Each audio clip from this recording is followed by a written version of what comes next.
Welcome to Andy Staples on 3. Happy Monday. It's a very happy Monday if your team is in the Final Four. And that includes the Alabama Crimson Tide. So we got a few Alabama fans watching right now because we got Kalen DeBoer on the show. The man replacing the GOAT. That's right. But Nate Oates right now, I don't know. Nate Oates might be the most popular coach on Alabama's campus this very moment because they are headed to the Final Four. They beat Clemson in the Elite Eight. They're going to go play UConn. We'll see if Alabama is the team that can possibly slow down UConn. I'm not sure that team exists, but it's possible. We thought maybe that UConn would get challenged. Maybe. And that happened for a half in the Elite Eight. And then the Huskies just obliterated Illinois in the second half. And then, of course, on the other side of the bracket, you've got what might be the most fun big man matchup in the last 25 years. DJ Burns Jr. versus Zach Edey. Now, I realize there are other big men at NC State. They're going to have to help handle Zach Edey. But the fun part is going to be DJ Burns and Zach Edey going at it in the paint in the Final Four. NC State, obviously, is your darling team. An 11 seed, which, by the way, I see this argument going both ways about, NC State's success maybe proving the point of the folks who said, oh, more power conference teams need to get in. But actually, I think it proves it the other way. NC State would not be here had they not won their conference tournament. So the auto bid system worked in this particular case. They wouldn't be here if they had won their conference tournament. It took a magical run. And now they're here. And that's probably how it should go. That's probably the best way to handle it. So this is going to be a fun Final Four. I know the Alabama folks, you're here, you're waiting for Kalen DeBoer. But yeah, let's give some flowers to your basketball team and to NC State, UConn, and Purdue. This may just be the UConn Invitational again this year. We shall see. But it's been a fun tournament so far, and I can't wait for the last 3 games. And how do you watch those last games? Even if you don't have cable, Prime Video has you covered. Watch every game live on your phone, on your laptop, or on TV on Prime Video. You add on a subscription within Prime Video. So in this case, it would be Max because TBS will have the Final Four. So all of it would be contained in Prime Video. One password, one app. Very easy. Very, very easy. Plus, you get the new Fallout shows coming out. You got the new Roadhouse. So click the link in the show description if you're watching on YouTube, or if you're listening on podcast, it's in the show description on your podcast app. It'll help you get signed up. It'll tell you all you need to do. Go to Amazon Prime, get signed up, add on that Max subscription, and you are watching the Final Four. Also, thank you to Game Time for sponsoring today's episode. If your team just made the Final Four and you've decided you'd like to go to Phoenix to watch your team play in the Final Four, well, guess what? You can do that through Game Time. Download that Game Time app. Use the code STAPLES for $20 off your first purchase, and you can get tickets to the Final Four. You can be watching on Saturday, or if you just want to wait and see if your team makes the championship game, yeah, you can just buy the Monday session, the national championship. Those big arenas, there's a lot of seats. You want to watch your team play for a national title, you can get them. Game Time has what you need, and as you're looking at the Game Time app, it'll show you exactly where you'd be sitting. Now, obviously, State Farm Stadium, normally set up for football, so it's the photos you're looking at look like a football stadium, but you can imagine where the basketball court will be in the middle, and you can imagine your team maybe in the middle cutting down nets, and you could be there in person with Game Time. So download the Game Time app. Use the code STAPLES for $20 off your first purchase. Or if you really want to get deep into Game Time, maybe you're looking for some Georgia, Alabama football tickets for this fall. Oh, yeah. Yeah, the Bulldogs are coming to Tuscaloosa. This is going to be an incredible football season. It's going to be a strange football season because the GOAT's not there. The GOAT is retired. Nick Saban is not running the show at Alabama anymore. It is Kalen DeBoer now. And I spent a few days in Tuscaloosa last week, caught up with Kalen DeBoer. It's different. It's different. But here's the thing, and I'm writing a column that you can read it on 3 right after this show ends. The thing about this, we can't say any of the usual new coach cliches. We can't say, well, now they're doing this. Now they're playing music at practice, and that's going to help. No, everything Nick Saban did worked. So you can't be like, well, this is different now, so it's going to work better. It's hard to be better than Nick Saban. So that's the challenge for Kalen DeBoer. That's the hard part. That's the part you don't understand. You don't know how that's going to go. And we can't say, well, it's definitely going to be worse, because Kalen DeBoer has won a lot of games. He only lost 3 games at Washington. He only lost 3 games. His first stint as a head coach, he was the University of Sioux Falls as a 29-year-old head coach. He took over in 2005. He lost 3 games in 5 years. This guy wins a lot.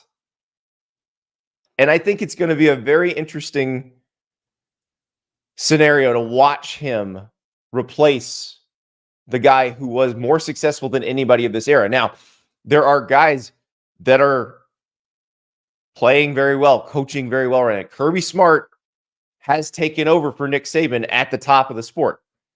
Kirby Smart obviously learned a lot under Nick Saban, but has evolved, created his own program, created his own thing at Georgia, and now he's at the top of the sport. But can Kalen DeBoer get Alabama to that point again? Can Kalen DeBoer have Alabama there every year, year in, year out, like Nick Saban did? It's certainly possible. And you look around at the roster that's left behind by Nick Saban, it is still stacked. Justice Haynes is about to be a star. Deontay Lawson, you feel like he's kind of a throwback to the Dante Hightower days. Some of the freshmen they got, like the corners they have that have just come in, look like they were created in a lab. They have dudes still at Alabama. We've all followed the Caden Proctor story, obviously. He starts every game at left tackle as a true freshman. He goes to Iowa. He's coming back, he says. Obviously, Kalen DeBoer can't talk about that right now, but it certainly sounds like the folks at Alabama prepared to have Caden Proctor back at left tackle this year. So all the stuff we were worrying about at the beginning with the guys going in the transfer portal, obviously Caden Proctor and Caleb Downs were the 2 headliners. One of those is going to be back. The rest of the roster seems pretty much intact. We'll see what happens after spring practice. We'll see if teams from other conferences try to pick off good players from Alabama, or if Alabama tries to fill a couple holes with guys from the portal. But it certainly seems like that roster is ready to compete right now. Kalen DeBoer stepped into a pretty good situation, even though it feels from the outside like an impossible situation, because how can you be better than the GOAT? Well, you don't try to be better than the GOAT. That's the thing. You try to be who you are. And I think the conversation with Kalen DeBoer really shows you that this is a guy who knows who he is as a coach, understands what his job is now, and just really is ready for this. So without further ado, here is Kalen DeBoer. Joined now by Kalen DeBoer, the new head coach at the University of Alabama. And does it still sound strange? Does it sound different, or are you used to it by now? I think I'm getting used to it. Yeah. It's been good now. We're a few months in, but it's been awesome, and it's a privilege and honor certainly to be the coach. Well, that's what we were talking before we started recording about the sun down here. You got a question at your press conference after the scrimmage where you had a little sunburn. Somebody thought you'd taken a helmet off of there. Yeah. Are we going to have to go to the Nick Saban giant hat or like a bucket hat kind of situation? The hat. You and I are pretty pale. So yeah, like I've lived in the sun my entire life. Yeah. So yeah, I don't know if I can pull that off like Coach did. And, the hat thing has been certainly a tradition here. So I've gone with the traditional baseball cap, but I get what you're saying. You look good in a baseball cap. It's a good look for you. Well, and the SEC needs more baseball cap guys. So everybody wanted to be Steve Spurrier and started wearing visors. Yeah. So you've got to chart your own path here. Yeah, that's definitely not me. That would you see what you're working with there. So I've never been able to. I don't know how Coach Spurrier ever made a visor look cool. So I God bless Kirby Smart and the rest of them. But I was thinking about this. So you've actually done something like this before. So when you replaced your old college coach, Bob Young, at the University of Sioux Falls, he was 47-5 the previous 4 years. So you have taken over a program that's been dominant before. What is that like from when it happened there, and obviously what the first few months have been like here? Yeah, and that was a special situation just because it was my alma mater, and so I felt like I was a part of building it that way. But I think what I did see is we were a 2-10 team when I first went in there as a student athlete myself, and seeing what a culture looked like that has a 2-10 record versus a national championship type caliber record and a 47-5, as you said, it gave me an understanding. But you just, again, I think that's probably where I learned, just you got to be who you are. And I think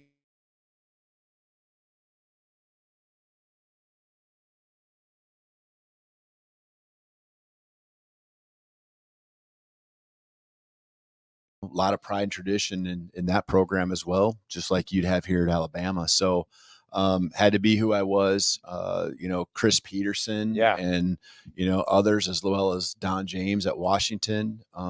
Chris Peterson, just a few years before that had done an amazing job at Washington. So again, this one, Coach Saban,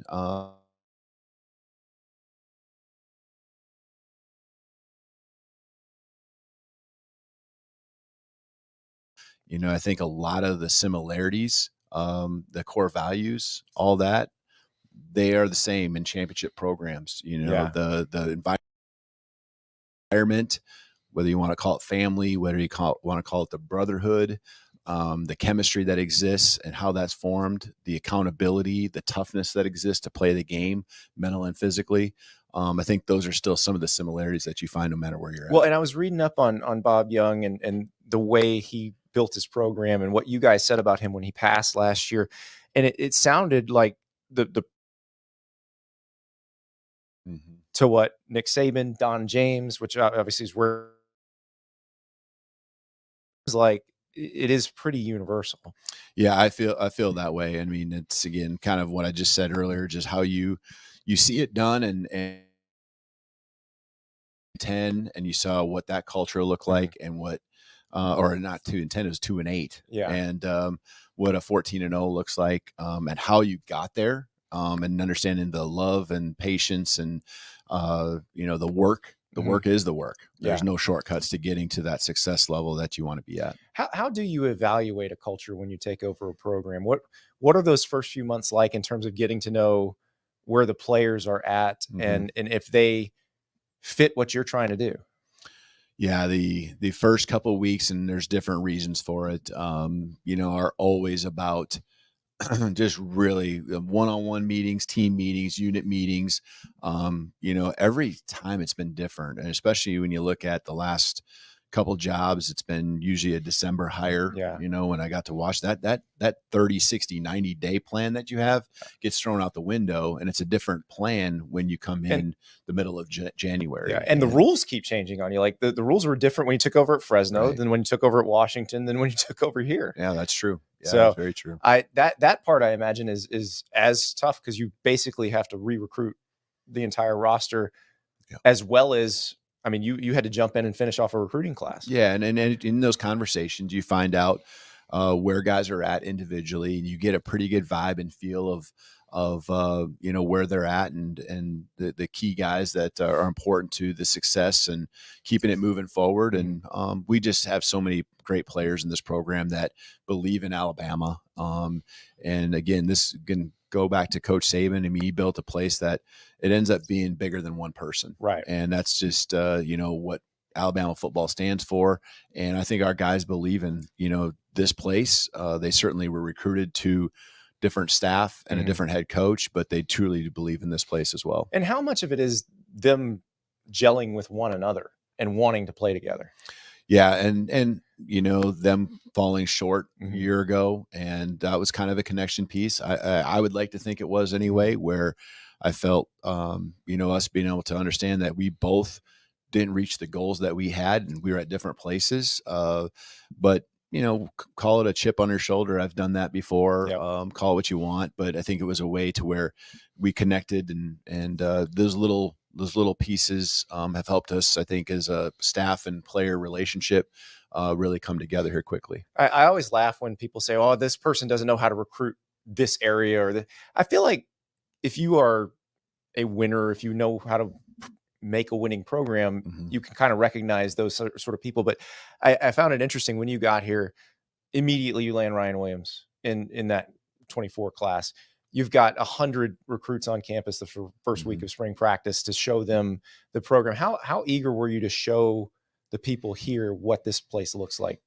Yeah, I don't think it's about proving any one or any, group of people wrong or right. I think it was just really, that's the lifeblood of what needs to happen for you to be successful, is the recruiting needs to be on point. And I mean, that's what you're talking about, is a huge tribute to the staff. And I knew that surrounding myself with go-getters, people who were great recruiters, understood what it took, and then also some that had familiarity with the region, with the conference, our university, and I feel like we've really nailed it on the head with who we've brought in, whether it's the recruiting staff, the coaching staff, other support staff, and they've just been awesome. They've done a great job, like you said, getting the message out there, and we're getting people to campus, and we want them to feel what this place is all about, and continue to see that the tradition will continue. Well, and Courtney Morgan, who you brought in to work in your recruiting department, he's been at Michigan, pretty well known that he helped discover some really good players there, but worked with you at Washington. He's from California. Yeah. How do you know when somebody's just good at finding talent? Yeah, and I had a chance. I mean, I think the biggest thing, I worked with him. I worked with him at Fresno for a year, and it was probably one of the toughest years, right? You could argue. I mean, it is the toughest year of coaching in 2020 when, you're recruiting. But he was so creative in finding ways, and never say die mentality, and those type of things. We gelled. We spent a lot of time together. During those months, and getting a chance to get him back to Washington was critical for our success there, and helping realize the goals and the accomplishments we had last season and 2 years there. And it's just, I love what Courtney is as far as a recruiter, but I love what he is even more when it comes to being a person. And I think people really see the quality of human he is, and just understanding that he's genuine. And it's just a blast working with him each and every day. So I ran into your defensive coordinator, Kane Womack. And so you guys worked together at Indiana. He was the DC, you were the OC. And I said, well, how did you guys wind up hiring Kalen? He said, Tom Allen, who was the head coach at the time, basically assigned him to watch a bunch of offenses and figure out which one would drive him the most crazy. And yours was the one that would drive him the most crazy. So when you get this call from Indiana, what did you think? Well, this is where I understood how good of a recruiter Kane is, because right. He said he recruited. He recruited the heck out of me, and that time, and we really grew a strong relationship before I even accepted that opportunity to go there. And then working with him, and just how compatible he was, and how team first oriented he was, but yet, he was all about making sure he had a good defense on the football field. And his way of bringing a staff together, bringing players together, that just was a special year that, everything happens for a reason. And now being here, it's really cool to understand the reasons why that was so pivotal, whether it's, other coaches like Nick Sheridan, who's on our staff as well, our coordinator, got the chance to coach Michael Penix that year. But, the opportunity even to recruit some, during that 1 year down in this part of the country. Oh, Tom Allen was a big proponent of recruiting this part of the country. So there's a lot of great things that came from that, and the experience there was awesome. But Kane Womack has done a great job, and I knew that he would be doing what he's doing right now, bringing a staff together, getting the players to buy in. And he's obviously a great defense coordinator, great mind. He said he got a call from you when Greg Byrne gave you a call, and you called Kane and said, okay, all right, if you can help get me up to speed on college football in the state of Alabama, I would appreciate that. Yeah, I did, and knowing Kane, and I mean, he was all about the place where he was the head coach there at South Alabama. It was just more of the trust I had in him, in understanding, really hey, is this a fit for me? Things like that. And just hearing, the scoop that he had and the insight he had to help me understand everything about this job. And, from afar, I knew and understand what Alabama football is all about, but just the details, because he's been in this part of the country and part of it so long, whether it's himself or his dad, who is a longtime coach here and coordinator in the SEC as well. So when Greg is talking to you about the job, does he ask you, are you sure you want to do this? Does he lay out the expectations? I mean, it would seem like it's pretty self-explanatory what the expectations at Alabama are, but I'm curious what the actual conversation is like. I don't know if he put it in those words, but I think he's trying to figure that out. If this is the right fit, right? I mean, I think that's really what it comes down to: the right timing, the right fit, both ways. And as much as you might want someone to be the right fit for your university, you're also just trying to figure out, because you only get one chance at this, and you want to do it right the first time. And so hasn't been done for 17 years here. And it's a big move. So I don't really think the question was asked that way, but I think just a lot of conversation that helps you understand each other. And it just jumped out at me how great of a pro Greg was, how much he just loved this place.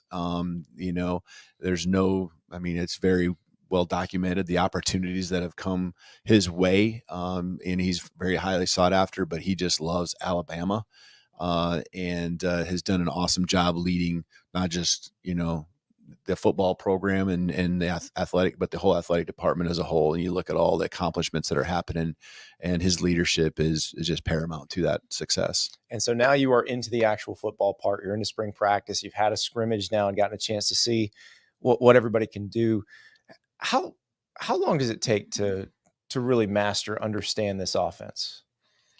Well, I think there's levels to it, right? I think there's just the concepts and, the formations and things like that. And then I think it's really a lot of the window dressing and adjustments and tangents you can kind of go off on to disguise, but also highlight your personnel. And so right now we're just really trying to get the base installs and understood, so that these guys can go into the summer and just really execute with high efficiency at a high level, the things that are just really the core fundamentals to our system and our offense. And so, they did a good job in, scrimmage one yesterday. The guys really just exactly did that. I thought Coach Sheridan and the staff, kept it pretty simple, let them play ball.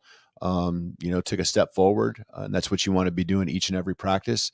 As we go through the rest of spring, going into the summer, we'll continue to go off on those tangents that you can.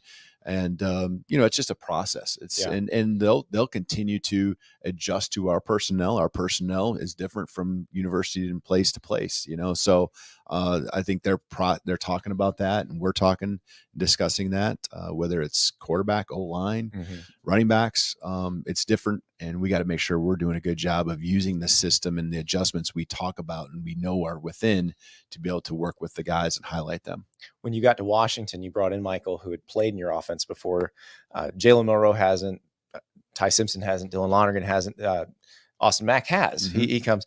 How do you evaluate those guys? How do you split up the reps enough to figure out who, if you're giving everybody a fair shot? Yeah, no, that's a really good question. And I think what you said certainly is true. I mean, you can see in Austin Mack is more comfortable, and that helped Michael Penix hit the ground running. No question about it. But these guys, I mean, we understand that they're comprehending a lot of things, and you can see it in the fundamental things. You can see it just when we really break it down to where there are no reads and how well they throw the ball and the accuracy, and try to put the things on their plate that are the things that we need to coach them up on, but try not to make it to where they're thinking too much. And we gave even the scrimmage, guys some reps with the ones just to make sure that there was enough reps to go around. We went mostly ones and twos, and there were some threes work there as well. And when you have 4 quarterbacks, you got to let each quarterback kind of work with each group. And so, we mixed it up some for that very reason. How much fun is it just as a tactician when you come in and you see that you've got a Justice Haynes, or on the other side of the ball, you've got some of these absolute aliens that you have on defense. How much fun do you have dreaming up things for them to do? Yeah. Well, and there's that fine line, right? It's making sure you can let them play fast. All the things we just talked about, a quarterback doing the same thing with those positions, but also using, all the tactics and the schemes and the pieces to disguise and give you that even one more step to help them, get home on defense, maybe getting to the quarterback or just angles and leverage, in pass and run game. But these guys are definitely great players, great athletes, and so it's fun seeing them do their thing. And we're gonna have a lot of fun this fall, utilizing the talents and skill. Before I let you go, I got to ask: the GOAT still has an office here. Coach Saban's still around somewhat. How much of a sounding board will you use him as? Yeah, I think it's been kind of periods in time, and early on there was a lot, and then there no back and forth.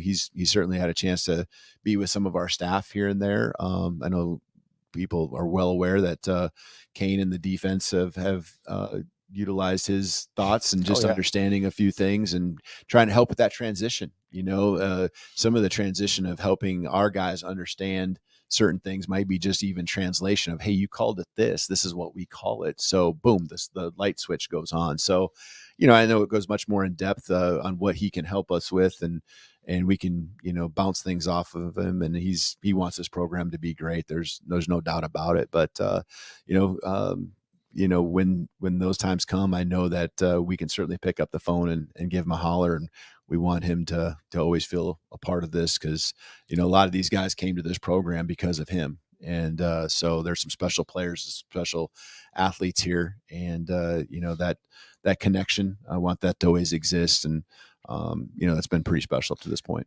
How much weight do you feel to keep it this special? As far as the tradition? Yeah, everything. Yeah. I mean, that's the cool thing about coming here, though. And if you think of it that way, it probably can be overwhelming, overbearing. I just think it's about one thing. It's coming in and being the best you can be, whether it's bringing your attitude, your energy, your effort. And that's all I ask of our guys. And that's all I'm going to ask of our staff. And in return, I think that's really hope they can ask of me. And, when we bring our best attitude, energy, and effort every day, and we surround ourselves with really smart people, experts that have low ego, I think we'll continue the results will take care of itself. And that's been kind of the formula for success wherever I've been. And, that's, I think, again, common, I think, in all successful and winning programs. And that's what we'll attempt to do. That's what we'll work to do. Good luck and that heat in the summer. Yeah, I don't know. Not South Dakota, not Seattle. No, very different. No, it's not. But we got to give it a run. We're here, so we're here for the long haul. No more 2 days. It'll be fun. Thanks, Coach. Yeah, it's all good. Thank you. Roll Tide. He squeezed that Roll Tide in there so well, and we were joking about that after the interview ended. It's hard sometimes because a lot of the coaches you're kind of required to do the school saying. Or you're not required, but it's just something that a lot of coaches want to do to kind of brand themselves. And so, like PJ Fleck's got to say "Sky U Ma," or Jonathan Smith, who just took over at Michigan State's got to say "Go Green," and then hope somebody says "Go White" right after that. You got to say "Fire up Chips" if you're at Central Michigan. Like Kalen DeBoer just saying "Roll Tide." It does kind of roll off the tongue. It's pretty easy. So Steve Sarkisian can say "Hook 'em." The Roll Tide part is really good. I am loving in the chat. You guys are arguing back and forth. We got some Texas fans and some Alabama fans arguing. Texas fans, remember who beat you in the playoffs. It was Kalen DeBoer and Washington. It's funny because it is the argument you got Texas fans saying, well, we went to Alabama, went to Tuscaloosa and won last year. We got scoreboard. And the Alabama fans are like, yeah, but our coach beat you the last time you guys played. So just adding another layer of things. And, oh, by the way, you're in the same conference now. It's going to be a lot of fun seeing those two fan bases go at it over and over and over again. Glenn Van Zant in the chat. I love this hire. If you listen to Kalen DeBoer talk, you have a lot of confidence. that he's going to get this done right. And if you look at his history, he's won everywhere he's been. I realize people look at the idea of coaching at the University of Sioux Falls. It's not the same level as Alabama for sure, but the success he had there was incredible. And he was taking over for his own college coach, Bob Young, who was wildly successful there. So he's done this before where he's taken over a program where the expectations were frankly outlandish. Obviously, it's a different level. But you look at Fresno State, you look at Washington, he took over both of those programs, immediately made them better. Alabama, like I said before, it's hard to make it better because it was already great. But he can sustain it. He can keep it going. You heard him at the end, and we're here for the long haul. Get used to that sunshine. It's going to be so much fun to watch. This is so fascinating because a lot of people don't want that smoke. They don't want to be the guy after the guy. It's really hard to be the guy after the guy. And so Kalen DeBoer has already done that on a much smaller scale early in his career. So he's been the guy after the guy. He understands the dynamics of that. And now he just has to do it on the biggest stage, with the biggest stakes, with everyone watching. But he seems very secure in what he's doing. And remember our conversation last week with Lance Leipold, who had won a bunch of national titles in Division III. And Lance Leipold will tell you that a lot of the CEO aspects are similar. So like when Kalen DeBoer took over at Fresno State, it was very different than Sioux Falls. Washington was different than Sioux Falls. Alabama different. But a lot of the dynamics are the same. You're still a CEO. You're still managing people. You still have this big roster. So he got that part down early, which I find really interesting. And I talked about this with Lance. If you're an AD looking to make hires, there is something to that. There is something, and Lance mentioned this, and Kalen mentioned this, like Brian Kelly, before he started at Central Michigan and Cincinnati, won a bunch of games at Grand Valley State. Like, there's something to kind of establishing who you are as a CEO, maybe without as many people watching. And then when you do get onto the bigger stages, you've got it figured out. We'll see. But it's going to be awesome to watch. You know what's going to be awesome to watch? The rematch of last year's women's college basketball national title game. That's happening tonight. Iowa and LSU. This is going to be a fun one. This might be, if you like to play the Guess the Ratings game, this might be the highest rated NCAA tournament basketball game so far. We'll find out. We'll see how it compares to the Elite Eight games in the men's tournament and to the Final Four games that are coming up in the men's tournament. But this one was a blast last year. So you've got LSU, defending national champion. You've got Iowa with Caitlin Clark. LSU made Caitlin Clark fight for every single shot in that national title game last year. Will Iowa have a slightly different game plan? Will LSU continue to do what worked? It's going to be fascinating to watch. And oh, by the way, for either one of them, South Carolina sitting out there looming. And South Carolina wants revenge on Iowa for knocking the Gamecocks out of the NCAA tournament last year. And the last time South Carolina and LSU played, it ended in a fight. So this is going to be an absolute bloodbath. It's going to be so much fun. So we'll talk about that tomorrow after the game, because I'm sure people will have opinions on Caitlin Clark, on Angel Reese, on Kim Mulkey. And yeah, I read Kent Babb's story in the Washington Post on Kim Mulkey. Not a hit piece. Pretty good profile of someone who's complicated. I don't know how to break this to you guys, but a lot of successful coaches hold grudges and are not the most pleasant people to be around all the time. So I don't think that really was earth-shattering. I don't think it was a hit piece on Kim Mulkey. I think people kind of knew she can be a little abrasive. That she holds grudges. Did it go into some personal stuff? Yes, but nothing Kim Mulkey hadn't written about in her own book. So, she can get her lawyers on that one, but I don't think they're going to be very successful finding a case. In fact, made her look like a pretty damn good coach, which is what she is. We'll find out if she's going to be trying for consecutive national title number 2. She's already got quite a few in the trophy case, but can they get past Iowa again and then continue the hunt for a national title? Or will Caitlin Clark head to the Final Four? We'll find out tonight. The men's Final Four is set, though. And we bring in James Fletcher III, On3's resident bracketologist. The bracket has gotten very small. But hey, these are 3 of these teams are, if you went around your office when the bracket got set, you would have found a bunch of them in the Final Four. A lot of people would have had UConn. Well, everybody had UConn. But a lot of people would have had Purdue and Alabama. NC State, though, nobody had, James. Nobody had the Wolfpack. No, I think there might be a couple Wolfpack fans who picked them there and were willing to die on that hill. But yeah, they are the Cinderella story of this NCAA tournament. They've been on this magical run dating all the way back to the ACC tournament, where everyone has pretty much picked against them. They were down against Louisville at one point in the ACC tournament.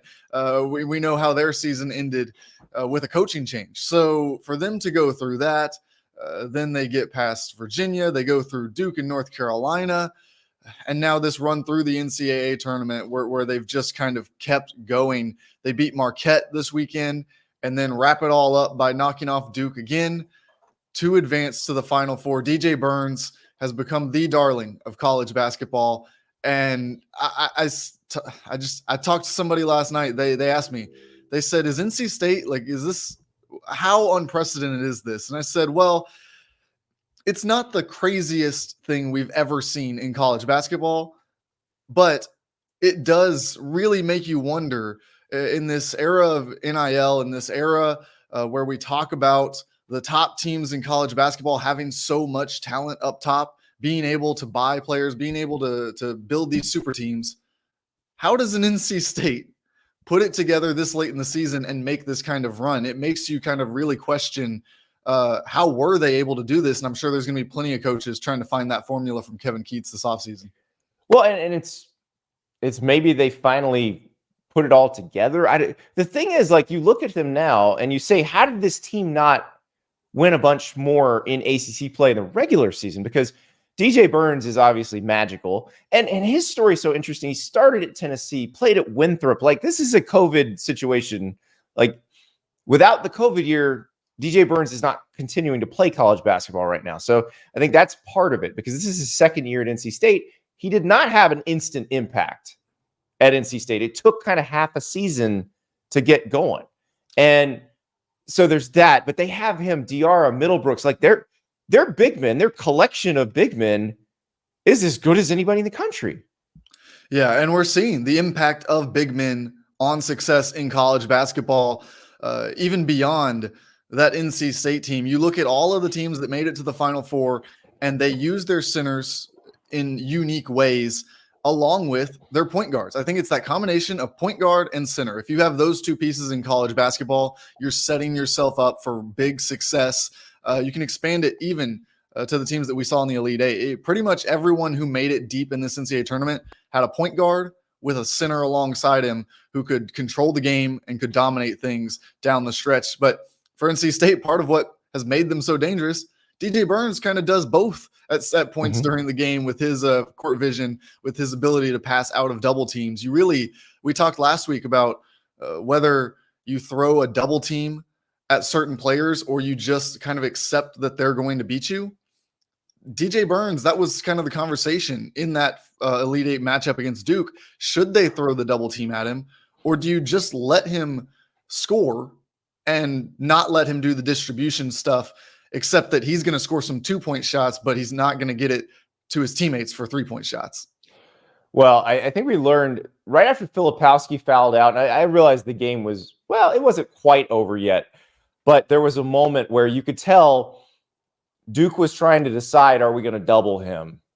And he dips that shoulder and he goes to his left and goes up and under, and the whole crowd just goes insane. And you have to, that's the thing. He's gotten to the point where you have to double him or he will score. And the thing is, you mentioned the 2 versus the 3 math. somebody's going to foul him being late on the help side. So a lot of the times he's going to have a 3-point play anyway. Yeah. So I don't know what you do. Yeah, it's one of the most difficult things to figure out in college basketball right now. And part of it that is so difficult is that we haven't seen it for the entirety of the season. It's not like people were having to debate how to cover DJ Burns back in December or January, but he is playing so well right now. He is at the top of his game and just clicking on all cylinders. So are his teammates knocking down shots. And so you've got to make all these considerations that you didn't think you were going to have to make. It'll be interesting to see what Purdue does with him. I would assume that they probably, more than any team, have a case to go one-on-one with him in the paint with Zach Edey down there and just say, okay, you've been able to bully everyone else that you faced, but can you bully this 7'4" guy who has really not been pushed around by just about anyone in college basketball this season? Well, and that's what's so interesting about this. That's why this may be the best big man matchup in the Final Four in the last 25 years, because neither one can overpower the other, at least we don't think.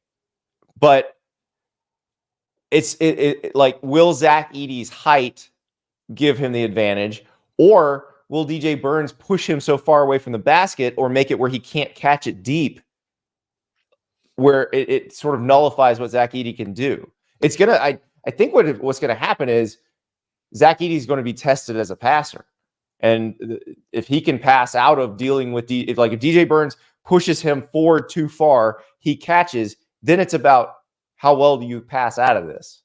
Yeah, I do think it will test him as, like you said, a passer and a rebounder, because he's going to have to work on positioning against DJ Burns, who will just push you straight out of the lane and clear that space for him and his teammates to grab the rebound. So it'll be a challenge for Zach Edey. We will see what he's able to do there. I think it's also going to be a challenge for Burns, who's not going to be able to rise up over his defender at any point during this game.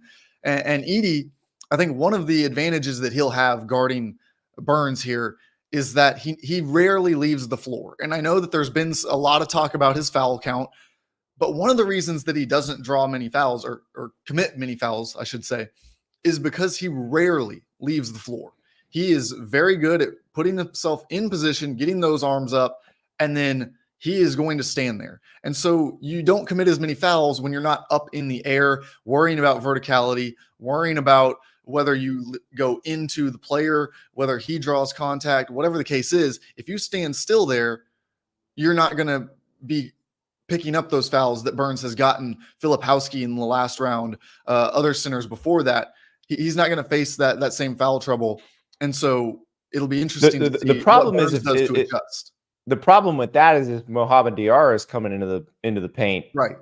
You do, even if you're Zach Edey, you got to jump because Diarra could get up, and that's what's so interesting about NC State is that collection of 6'10" and above that they can throw at you. It's not or 6'9" and above. I guess DJ is 6'9", but it's not just one guy, and it's basically three different styles. Yeah. So they can just throw. They throw so much at you, and they're playing off each other so well right now. That's what makes this NC State team. That's why it's been so hard to stop them. I'm not gonna pick against them no matter what here. I think Purdue probably would be the pick if you were gonna pick them, but I refuse to pick this game just because NC State keeps proving me wrong time after time. Well, the thing is, no matter who wins that game, you're going to get, well, depending on what happens in the other game, but you could potentially get Donovan Clingan from UConn versus one of those two guys, versus Zach Edey or versus DJ Burns. And Clingan is because he is like Zach Edey's 7'4". We've talked about how he's not in the NBA yet, why he's not in the NBA yet. Donovan Clingan is a 7'2" NBA player, like fast twitch. He's athletic. It was watching him against Illinois it was like watching a college player play against middle schoolers. And Illinois is a very good team. Yeah, Clingan has been the difference maker down the stretch, and talked about how it was going to be important for him to play at the top of his game, for them to make a deep NCAA tournament run, to have a real shot at this back-to-back title. And he has done just that. He has stepped up in a major way. He doesn't play, he's not a 35-minute per game kind of guy, but they don't need him to be. His impact in 20 to 30 minutes is one of the biggest in college basketball. He actually, in 2 of his last 3 games, has picked up 8 or more of what we call stocks, which is steals plus blocks. And it's outstanding. The impact that he has on the defensive end, and then being able to now translate that into some offensive success, getting to the rim for easy dunks, for layups, putbacks, things like that, has really cleaned up things for this UConn team and made them almost unstoppable. We saw what he did blocking Terrence Shannon at the rim. Yeah. This guy is at the top of his game. And so, yeah, I think that you mentioned that Burns and Edey is one of the great big man matchups that we have seen this deep into the tournament. And Clingan versus Edey, I think, would be probably the best that we have seen in quite some time. But don't want to skip past these final 4 games quite yet, because both of those teams have plenty to do before they get to that point. Well, and that's my question, because we watched Illinois hang, and San Diego State did this too, where they hung around in the first half, and it looked like maybe they could make a game of it, and UConn just stepped on their throat coming out of halftime. Like, this was even more dramatic in the Elite Eight game. Like, it was over within 5 minutes or so. And what is it about UConn where they kind of probe you out the first half and then slam the door? Yeah, I mean, I'm not sure exactly what it is. I would assume Dan Hurley screaming at you in the locker room has something to do with it. A little bit. But yeah, I think that they just have that level of talent where when they feel challenged, when they come to the scorer's table and they think, okay, this is the time, we have to do something, they're able to flip the switch and do it. We see this at different levels of basketball, where a team kind of turns it on when they feel like they have to. And this UConn team is good enough that they're able to do that.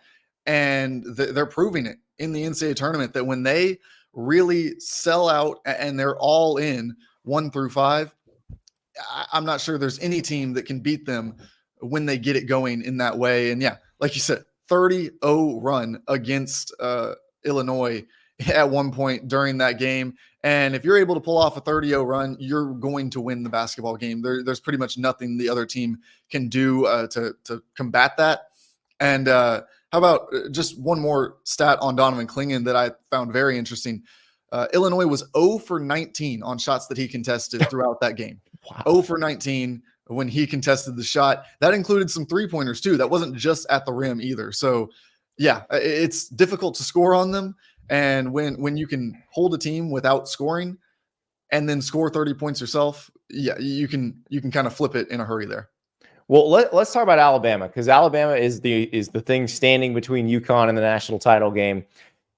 What could Alabama do maybe differently than some of these teams that have played UConn so far? Well, Alabama does have something that they do a little bit differently than the teams that UConn has had to face, and that's get up the 3-point shot. They average over 30 attempts per game at times. So for them to win this game, they're going to have to knock down shots from the perimeter. If they go out there and they hit 14 to 15 threes, it doesn't matter how UConn is playing on the interior, what they're doing on offense. That's a lot of points to just put on the board. And then you start rolling from there. Then you can maybe get Mark Sears to the line. You get a little bit of something from Aaron Estrada. I think that Grant Nelson brings an interesting dynamic. Is he able to bring Clingan more towards the perimeter than he would like to be for parts of that game, to open up that lane a little bit so that they can get more drive and kick threes and maybe get some of those downhill shots at the rim without having to contest or have Donovan Clingan there contesting the shot. I think Alabama brings a lot of interesting things to the table. The question will be, is it enough to overwhelm UConn or to prevent UConn from doing what we've seen them do every time so far in the tournament, which is flip the switch, find a way to get things figured out, and then just roll from there. Nate Oates versus Dan Hurley is a very, very fun coaching matchup as well. This is it is amazing because it's you've got your two that you expected to be here in Purdue and Connecticut, and then we talked about this Friday. If I'd have told you before the season that this Alabama team would be the one that got to the Final Four, how surprising would that have been to you? Before the season, I'm not sure that it would have been the biggest surprise because they did have Grant Nelson, a big-time transfer coming in, Mark Sears back for another year. We didn't know what Rylan Griffin would be in his second season in the Crimson Tide lineup. Jaron Stevenson was kind of an unknown, a reclass guy who was coming in to play that power forward spot. So I wouldn't have thought you were crazy if you had said before the season that this Alabama team was going to make the Final Four. But really, even exiting the SEC tournament, there were a lot of questions about them defensively. They just had not put the pieces together in a way that you expect a Final Four team to do. And then you couple that with Grant Nelson not having the consistency to that point that some had hoped for when he arrived. You had other questions about kind of the depth of that team. Latrell Wrightsell dealing with injuries on and off has made that kind of a mystery of what they're going to get from the guard spot. So if you had told me entering the NCAA tournament, I would have been probably more surprised than I would have been at the start of the season based on what we had seen through the regular season when they struggled against the best teams in the country. But now the first Final Four in program history, an incredible run. They really have stepped up across the board. Grant Nelson has looked a lot more like that guy that they thought they were getting. It has translated much better for whatever reason over the past couple of weeks. And they've also gotten a lot of contribution from those role players beside Mark Sears to carry this team through those tough moments and get them to this point. Now I realize I'm talking to an Alabama grad, but can we handle the amount of ego that's going to be coming out of Tuscaloosa if they were to win a basketball national title to go with these football national titles that Nick Saban won? We just had Kalen DeBoer on the show.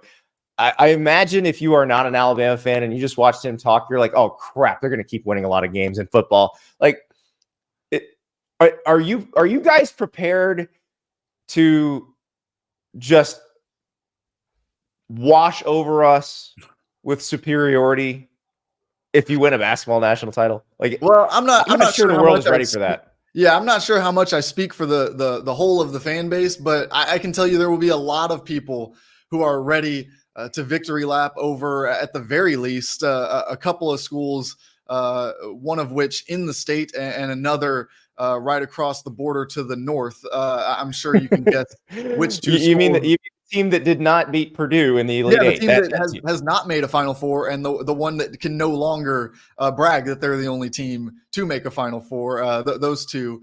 I'm sure that they would have plenty of fun with those fan bases at the very least, and all the jokes would for sure roll in. You mentioned Kalen DeBoer there about having to sacrifice Nick Saban to get this done, but finally they would have it in the trophy cabinet there.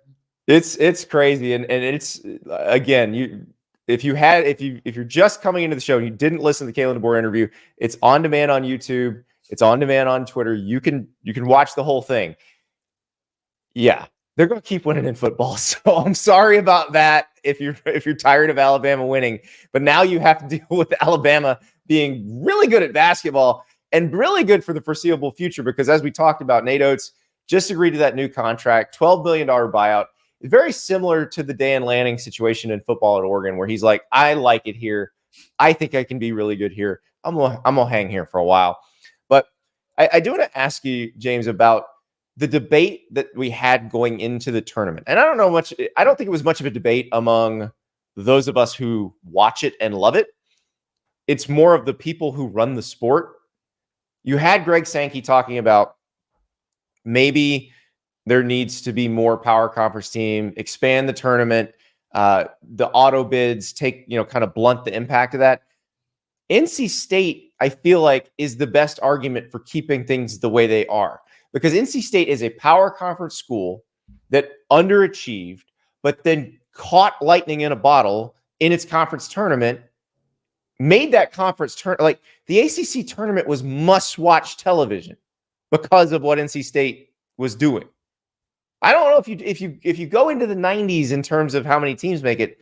I don't know if you get that anymore. Yeah, you might or might not get it at that point. But I do think, unfortunately or fortunately, depending on however you want the bracket to look, Greg Sankey has probably and his coworkers who share his belief that they should expand are probably going to point to NC State as a reason to expand rather than a reason to keep the field where it is. Because if you were ever going to look at a team and say, well, see, this is why we have to expand it, what if they weren't in the field? NC State is the team to do that with as well. And your point, I agree with, that it made the ACC tournament something more to see NC State trying to get into the NCAA tournament field, which they otherwise would have no chance to reach. Same thing with them running through the NCAA tournament. It means something more because we know where they were entering this discussion. When we see an 8 seed or a 9 seed make a run deep in the tournament, it doesn't feel the same as when an 11 or 12 seed does it. Yeah. But in terms of how that counteracts the dollar amount that they can get from making that argument, I'm going to assume that's probably whichever side ends up with more money in their pockets is probably the one that they're going to argue on the side of, because NC State is one where you can use it to argue either side of the equation there. Yeah, what I think they do, the interesting thing about the money part is I think they probably blunt how much money they can make off their own conference tournaments if they do that, because you essentially do negate your conference tournament at that point. And those are like the SEC goes to Nashville. It's a big money making event. The ACC was in DC this year and they move it around. Sometimes they're in Brooklyn, sometimes they're in Greensboro. I don't know that you have as many people wanting to come to that event, which is a big money maker too. So it might be 6 of one, half dozen of the other. We shall see. But the other thing about NC State's run, I was thinking about, because I covered all the UConn games in that NCAA tournament where they had gone 5 games in 5 days in the Big East tournament, and then Kemba Walker just sort of blazes them through the NCAA tournament. This feels different than that as well, because I see a lot of comparisons to that, but that UConn team was the 9 seed in the Big East tournament that year, but only because the Big East was so deep. Yeah. It was not, they were going to make it as an at-large probably if they won a game or two in the Big East tournament. This feels different though. This feels like, and that one, it felt like there was no other dominant team. Like UConn, this version of UConn, current version, is the dominant force, and NC State is just this plucky underdog story. Whereas by the time you got to the Final Four with that Kemba Walker UConn team, you're like, oh yeah, they're going to win. Yeah, this NC State team, I think there is still a hesitance. I'm not sure if that's the right word to use, but it's not like people have hopped on the bandwagon and are picking them to go through universally. People want to see them win because of the storyline. People want to see DJ Burns and his teammates, Diarra, you mentioned, have success and keep playing. They want to watch the story play out.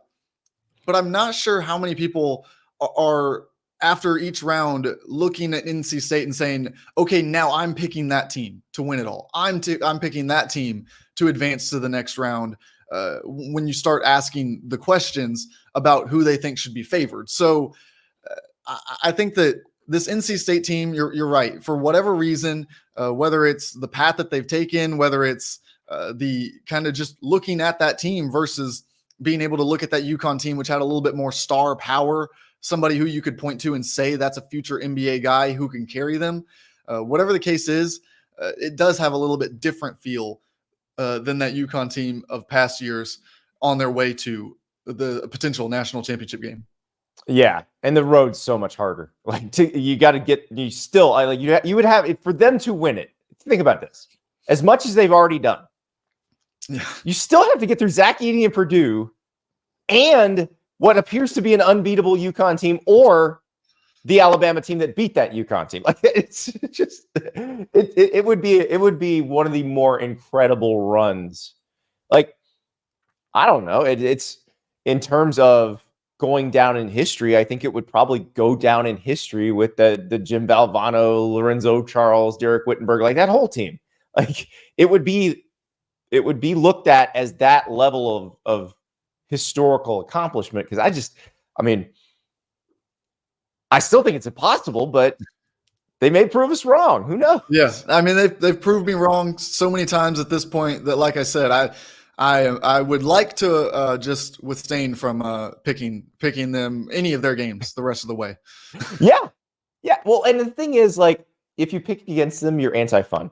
Like, because who doesn't love DJ Burns? Who does not love like an NFL offensive tackle destroying people on the block? Like, I smile every time he gets the ball. So that's the problem. You can't be the enemy of fun. And like, if you pick UConn, you are the enemy of fun. All I will say, like, I enjoy watching UConn destroy people. They're like fun. There is something cathartic about it. I don't know. It's very strange. They're fun. People don't enjoy watching Purdue dominate these games, but they seem to enjoy UConn doing it the way they do. But yeah, I mean, you talked about not wanting to pick against NC State. DJ Burns, that Zach Randolph kind of. I mean, you know, if anyone wants to see the Zach Randolph guy succeed, it's the one with a picture right next to him here in the shot. So exactly. All right. Well, UConn's an 11.5-point favorite against Alabama. So clearly Vegas thinks UConn's rolling through this thing. But you know what, James, that's why they play the games. Cannot wait. We'll talk later in the week, get you ready for the Final Four. We had all kinds of fun stuff, though.